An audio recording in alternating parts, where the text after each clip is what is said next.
Welcome back to Faith Formation at Home. Merry Christmas. It's still the Christmas season, and happy Solemnity of the Epiphany. That's what we celebrate today. Epiphany just means manifestation or showing forth, right? And this is the day that we celebrate Jesus not just being manifest to the Jewish people, but to the entire world, right? And the entire world is represented by these three figures in our nativity scene. We're used to calling them the three kings, right? That's one of the songs that we usually sing today, We Three Kings. These guys are actually magi. In a lot of nativity scenes, they're depicted as three different ethnicities that kind of represent the whole world. One of them has dark skin, kind of representing people from Africa. One of them is Asian, and one of them is Middle Eastern or European, to try to symbolize the entire world coming together in Jerusalem to see this newborn king, right? And so these magi, they're not kings, right? They're magi. That's the word that's used in the Gospels. The magi is the same root as our word magician, right? These guys are magicians from the East. You could kind of think of them as practitioners of the dark arts from Babylon, right? But it's interesting in the story, they set aside their practice and they make this long journey all the way to the promised land to see this newborn king of the Jews. These guys recognize something seriously awesome has just happened, that we need to change our lives and radically reroute what we're doing so we can go see who this kid king is. Hopefully on December 21st, you guys got a chance to go outside and to check out what they've been calling the Christmas star, right? This conjunction of Jupiter and Saturn where their paths crossed in the night sky and made this super bright star. A lot of scientists seem to think that is what these wise men followed from the East. It's kind of cool. Back then, the wise men sought Jesus, and today, wise men still seek Jesus. Bible story from our Jesus Storybook Bible for our little ones this week, and for most of the rest of the year, is going to line up with the gospel story. It'll either be the exact same story from the gospel in storybook form, or it'll be a story that's pretty closely related to the gospel. I still encourage you to read both of them, because one of them you're reading the words of Scripture, the inspired words of God, and one of them you're reading a kid's rendition of the inspired words of God. But this will be helpful commentary for your little ones on those Sunday Gospels.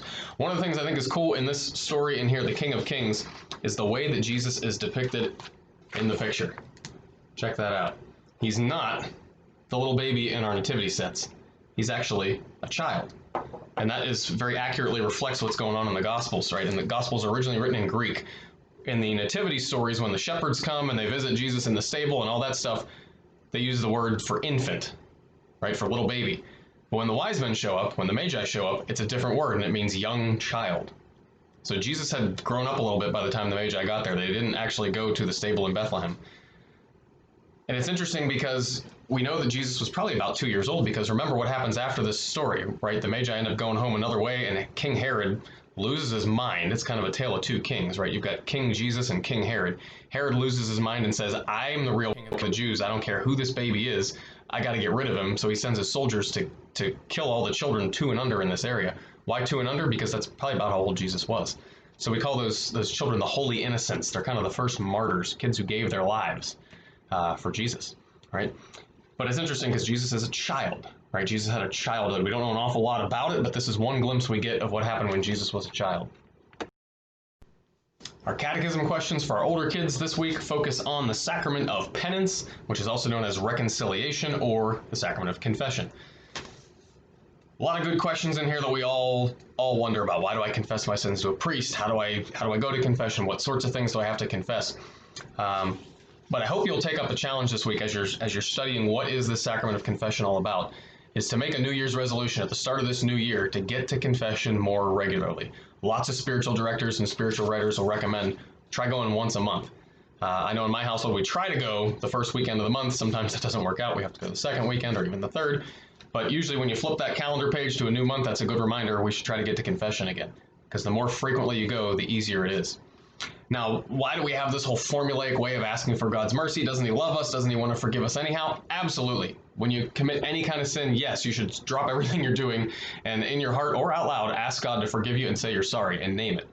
But even in our own households, when we mess up, if it's a simple little run-of-the-mill thing that we just kind of did without even thinking about it, a simple I'm sorry is good enough.